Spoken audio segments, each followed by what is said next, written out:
Здравейте! Днес ще разгледаме какви възможности за редакция на полета в AdFarm имаме.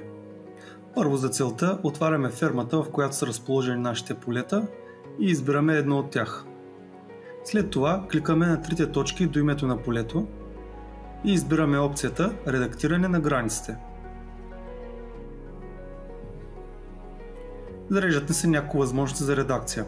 Първата опция, която ще разгледаме, е опцията Външна граница. Тя е добре позната, тъй като при нея с левия бутон на мишката можем да задържаме върху точките на полето и да ги преместваме там, където желаем. Когато сме готови с промените, натискаме зеленият бутон Записване на границите. Следващата възможност за редакция, която ще разгледаме, се казва Очертание в полето. С нея можем да изчертаем дупка в нашето поле, като слагаме по един клик на всяко едно ъгълче на дупката. Тук специфична особеност е, че за да приключим с изчертаването на дупката, трябва да кликнем върху първата точка на самата дупка. След това отново натискаме Записване на границите.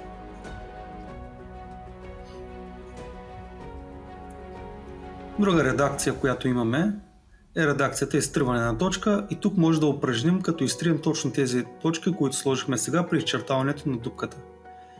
И когато изтрием всички желани точки, отново натискаме зеленият бутон Записване на границите.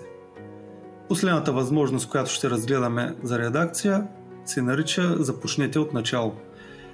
Да си представим, че започваме да променяме нашето поле и дърпаме точките на различни места, но поради някаква причина искаме да започнем от начало, и за да не си играем да ги връщаме една по една там, където са били, просто натискаме този бутон Започнете от начало. Ако пък желаем да променим името или културата на нашето поле, натискаме бутонът Редактиране на подробностите за полето. Тук имаме падащ списък с всички култури, които са налични в AdFarm, и можем да изберем някоя друга култура на нашето поле, а отдолу в полето Име на полето можем да променим нашето име. След което натискаме синият бутон Записване на полето. Това бяха всички възможности за редакция в AdFarm.